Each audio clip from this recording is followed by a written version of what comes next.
धर्म का सबसे पहला पहिया, भाई साहब ने बहुत अच्छे 4 पहिए कल बताए, लेकिन मैं सोचने पर मजबूर हो गई कि सबसे पहला पहिया सत्यता का होना चाहिए। अगर ये सत्यता ही हमें मालूम नहीं कि आखिर भगवान कितनी बार आता है, आने की जरूरत ही नहीं है, सर्वव्यापी है ही है, तो आने की जरूरत क्या है? फिर तो अधर्म होने की भी सवाल नहीं है। लेकिन जैसे कहा, प्रत्यक्ष को प्रमाण की आवश्यकता नहीं है। जो दूसरा पहिया पवित्रता बताया, अर्थात काम महाशत्रु है, तो उस काम विकार को जीतना। साधु महात्माओं ने भारत के अंदर स्वयं तो इस धारणा में रहे कि ब्रह्मचर्य व्रत का पालन किया, बहुत स्ट्रिक्टली पालन किया, और कहीं कहीं अपने शिष्यों से भी बहुत स्ट्रिक्टली पालन कराया, लेकिन घर गृहस्थ में रहने वालों से कह नहीं पाए।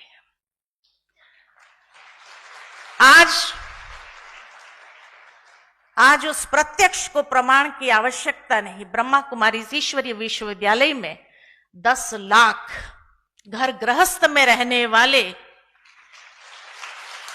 ब्रह्मचर्य व्रत का पालन कर रहे हैं, गीता को जी रहे हैं इस जीवन के अंदर, क्योंकि तभी तो फाउंडेशन लगाया जा रहा है।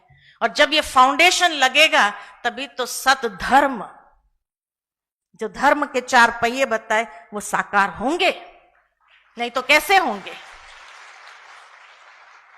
यहां इस सभा में नम्र निवेदन है, जो भी प्रजापिता ब्रह्मा कुमारी ईश्वरीय विश्वविद्यालय के नियमित क्लासेस में आने वाले, गृहस्थ व्यवहार में रहने वाले, ब्रह्मचर्य व्रत का पालन करते हैं, आप अगर खड़े हो जाएंगे, अपना साक्षात्कार कराएं,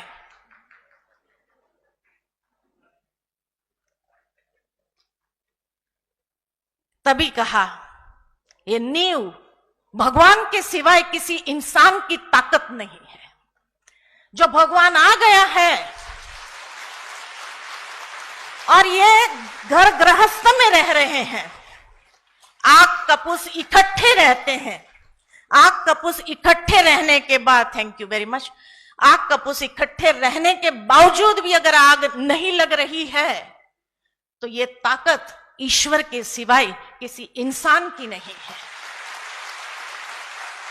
आप सभी ने प्रयत्न किए, मैंने कहा आप सभी ने बहुत स्ट्रिक्टली फॉलो किया, अपने शिष्यों से कराया, लेकिन घर गृहस्थी में रहने वालों को फॉलो नहीं कराया, और हम भी नहीं करा सकते थे जब तक उसकी शक्ति नहीं होती थी। इसलिए कहा परमात्मा का अवतरण का समय और यह प्रत्यक्ष को प्रमाण की आवश्यकता नहीं है।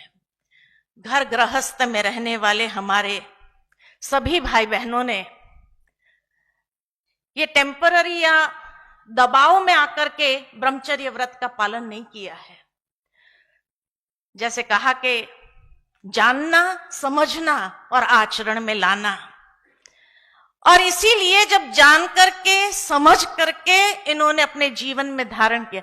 अगर दबाव से लाते थे तो मानसिक असंतुलन क्रिएट होता है, लेकिन अगर ये सभी मानसिक रूप से स्वस्थ है, माना ये दबाव में आकर नहीं कर रहे हैं। 3:30 बजे से उठ करके जो मेडिटेशन करते हैं, जो ब्रह्म मुहूर्त का गायन श्रीमद् भगवत गीता में कहा गया है, उस समय से लेकर के जो अपनी दिनचर्या में श्रीमद् भगवत गीता की हर श्रीमत को, श्रेष्ठ मत को जो अपने जीवन में आचरण में ले आ रहे हैं, तो अमृत वेला ही वो परमात्मा शक्ति प्राप्त होती है। इसीलिए तो कहा जाता कि वही समय होता है भगवान का भाग्य बांटने का।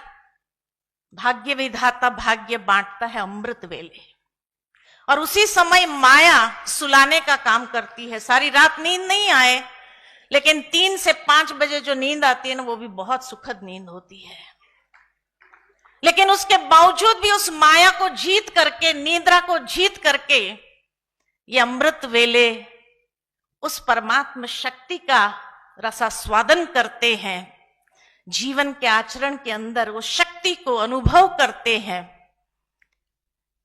और उस शक्ति के आधार से जिन्होंने जीवन बनाया है, इसलिए ये मानसिक रूप से भी स्वस्थ है। तब कहा कि श्रीमद् भगवत गीता सम्मेलन का ये एक प्रत्यक्ष प्रमाण आपके सामने है, और मैं समझती हूं कि आप सभी के यहां भी शिष्य आते हैं, आप सभी उनसे करा के देखिएगा कितना कर पाते हैं। आपको छोड़ देंगे कि भाई हमसे नहीं होगा, इतना स्ट्रिक्ट फॉलो हम नहीं कर सकते। यहां भी कई लोग आते हैं, कोर्स करके जाते हैं, जब नियम धारणा की बात आती है तो हाथ जोड़ते हैं, हम नहीं कर पाएंगे, वो चले जाते हैं। लेकिन इतने लोग अगर कर रहे हैं तो बिना परमात्मा शक्ति के, कोई इंसानी ताकत से तो नहीं कर रहे हैं। ये तो आप भी स्वीकार करेंगे ही।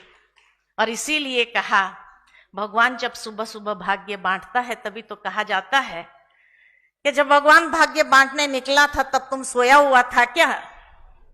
क्योंकि उसी समय सोने की, नींद करने की भी बहुत अच्छी निद्रा आती है। तो माया तो भाग्य प्राप्त नहीं करने देना चाहती है, लेकिन ईश्वर के भाग्य, ईश्वर जो भाग्य देना चाहता है उसको अनुभव किया है, और अनुभव के आगे और कोई शक्ति नहीं होती है। इसलिए कहा जाता है जहां ना पहुंचे रवि वहां पहुंचे कवि, और जहां ना पहुंचे कवि वहां पहुंचे ये अनुभवी।